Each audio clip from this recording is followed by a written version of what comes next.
Good evening, welcome to the Professor Maima Show. Hope you are doing well.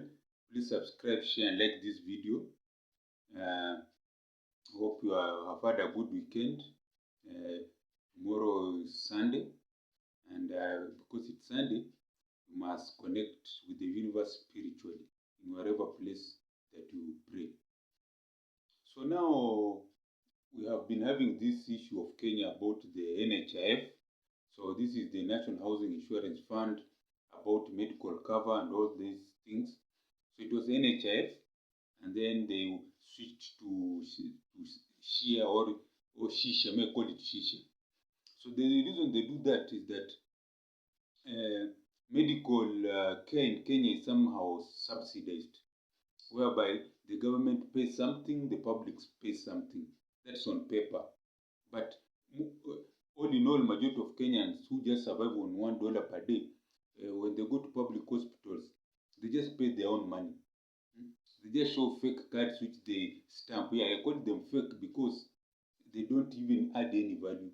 Because those NHIF, when people serve NHIF, they will go to other hospitals, public, they could not get even the service. So they were like fake cards.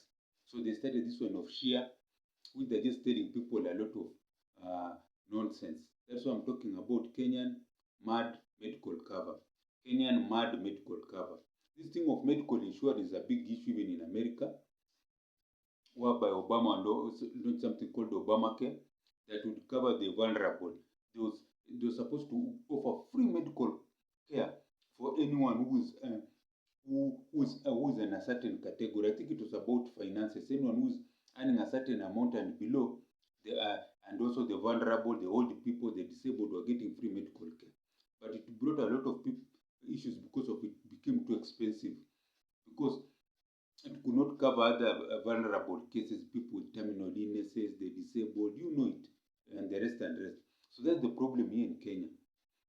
Our medical care is already collapsed. So you have, first of all, it starts and ends in the hospital. Most hospitals, public hospitals, are in poor condition. The infrastructure, the staff are, how can I say, are demoralized. They are given low pay, and when they ask for pay, they are told go and look for jobs outside, isn't it? And yet we train more of them. Yet in Kenya here, medical doctors, specialists are very few. You want a medical doctor for a certain ailment, you cannot get. There was a time I had a relative, they had some issues of I don't know, hypertension. Getting those specialists is very hard and they're expensive just for consultation. So it's just chaos. And our leaders don't see that. That's why I'm saying we're led by ignorant people. A country like Kenya, which is poor, we must accept we're a poor third world country. And we have most of our people cannot afford medical care. So what do?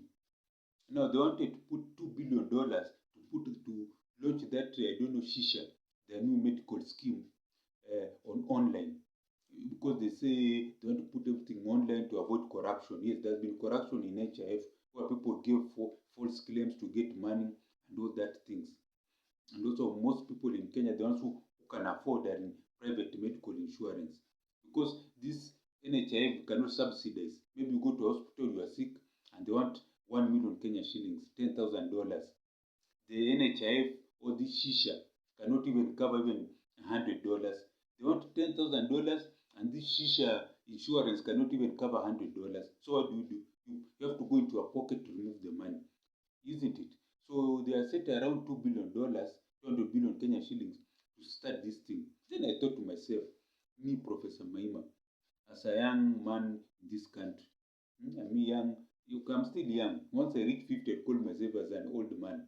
So even when I reach 60, that's when I call myself as a senior citizen.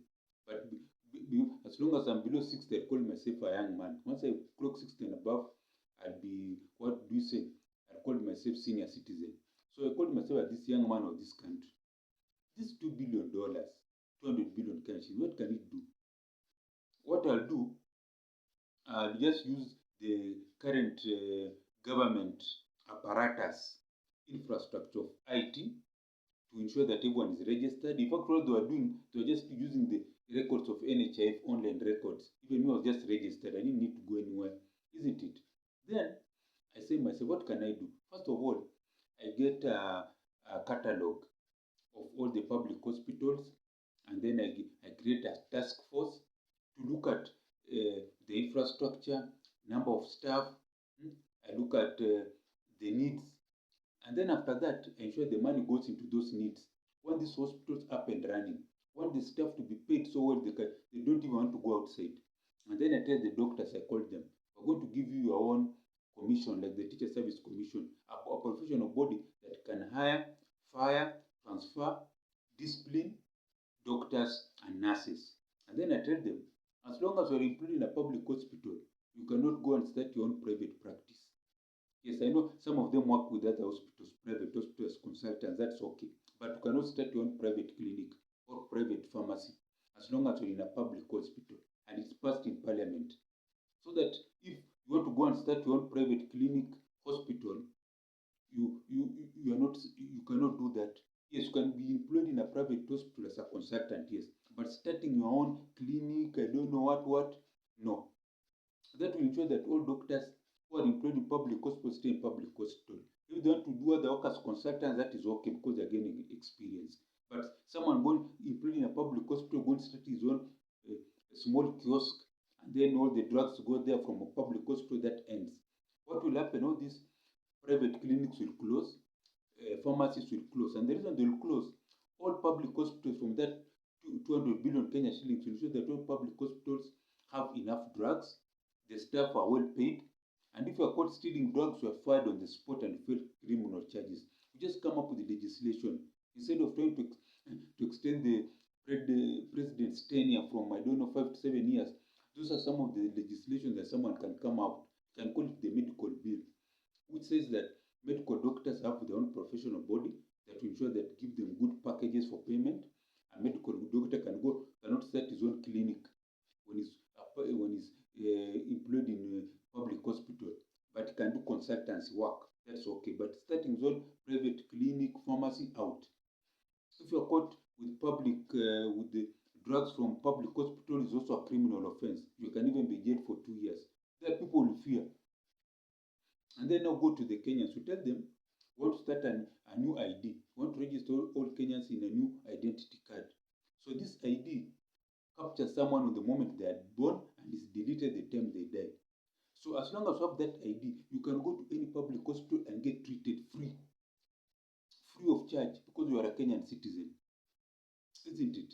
You can be treated, and even with time, it can even include the whole of East Africa. All of East Africa can have such a scheme. As long as you are a resident of East Africa and you have a passport of East Africa, if you fall ill and you are a Kenyan and you're in Tanzania, or vice versa, or you are a Rwandese, let's say in Uganda, you get treated.